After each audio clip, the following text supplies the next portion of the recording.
4:28:40 বা 45 যাবে। ঠিক আছে অবিশ্বাস্য হলেও সত্যি, ঘড়ি ছাড়াই শুধুমাত্র হাতের দিকে তাকিয়েই সঠিক সময় বলে দিতে পারেন 75 বছর বয়সী ইয়াসিন আলী। দেখেন তো মামা এখন বিকেল কয়টা বাজে? বাজে গেল বা 4:28:40 বা 45 যাবে। ঠিক আছে 4:28:40।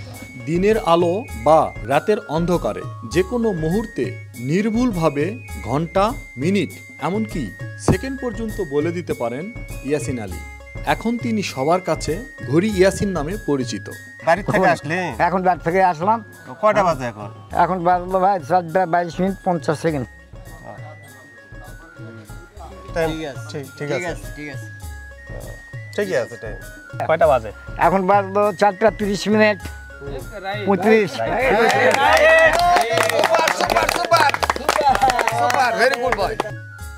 ইয়াসিন আলীর বাড়ি নওগাঁর রানীনগর উপজেলার রাতোয়াল গ্রামে। পেশায় একজন সবজি বিক্রেতা। পড়ালেখা জানেন না, তারপরও প্রযুক্তিগত কোনো সহায়তা ছাড়াই হুবহু সময় বলে দিবার বিরল প্রতিভা দেখে তাকে নিয়ে গর্বিত এলাকাবাসী।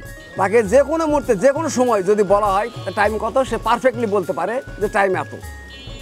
এবং এই শুনে ছেলেপেলেরা খুশি, আমার আঙ্কেলও খুশি হয় এবং আমরাও খুশি হই। আমি মাঝে মাঝে জিজ্ঞেস করি যে ফাইন কথা বলতেছে, যে যখনই আমরা টাইম জিজ্ঞেস করছি পারফেক্টলি টাইম বলছে। এই জন্যে আমরা তাকে টাইম বিশেষজ্ঞ হিসাবে চিনি। তো আমরা স্কুলে যাওয়া আসার পথে দাদুর সঙ্গে যখন দেখা হয় তখন আমার দাদুকে জিজ্ঞেস করে যে দাদু এখন কত বাজে। উনি ঘড়ি বা মোবাইল কোনো কিছু না দেখে বলে দেন যে এখন কত বাজে। তো আমার আরও দেখা দেখি ধরেন মনে করেন আমার অনেক স্টুডেন্ট বা আমার ক্লাসমেট যারা আছে তারা দাদুকে জিজ্ঞেস করে দাদু এখন কত বাজে, দাদু একদম সঠিক সময়টা বলে দেন।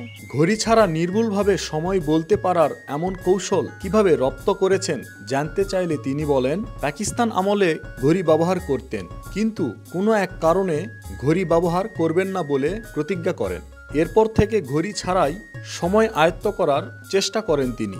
ঘোড়ার গাড়ি করলাম, সান্তাহাট্টু, নওগাঁ, দোকনহাটি, রাজবাড়ি, নানান রকম কীর্তিপুর, চকগড়ি, হাতনা, সারা দেশ গাড়ি চালাতাম। ঘোড়ার গাড়ি চালাতে চালাতে হাতে ঘড়ি ছিল, ঘড়ি ঘা হয়ে গেল। সান্তাহাট্টু, নওগাঁ প্যাসেঞ্জার দিয়ে এসে দেখছি যে সুপাররা বেতন পায়া হাতের ঘড়ি, চোখের চশমা, টাই লাগা উদরি মাদরি করছে। উড়ে শালা লাট সন্তরা শাল ধরে ওই দিন থেকে মনে একটা বুঝ দিলাম যে ঘড়ি আর ব্যবহার করবো না, দেখি ঘড়ি অন্তর শেষ করবো, দেখি আমি পারি কিনা।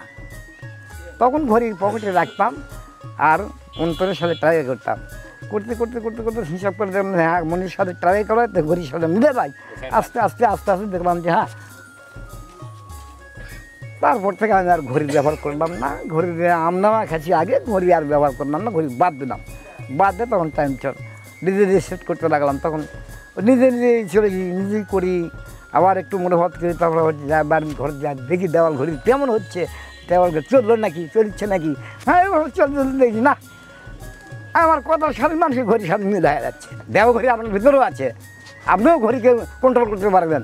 ঘড়ি তেমন কিছু না, ঘড়ি মন চলছে এইভাবে খালি হাত দেখাই বলে দেয় যে এখন 3:20 বাজে, এরকম ভাবে।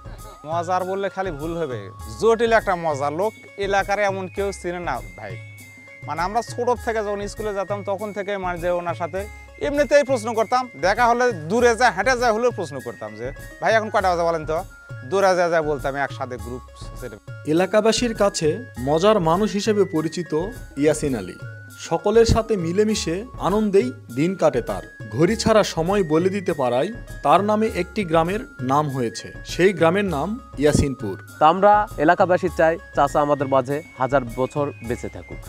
ঘড়ি ইয়াসিন খ্যাত সদা হাস্যোজ্জ্বল এই মানুষটি সকলের সাথে মিলেমিশে বেশ আনন্দেই দিন কাটাচ্ছেন। জীবনের শেষ দিন পর্যন্ত সুস্থতার সহিত যেন বেঁচে থাকতে পারেন, এমনটাই তার প্রত্যাশা। রাকিব রায়হান, বাংলাভিশন ডিজিটাল, নওগাঁ।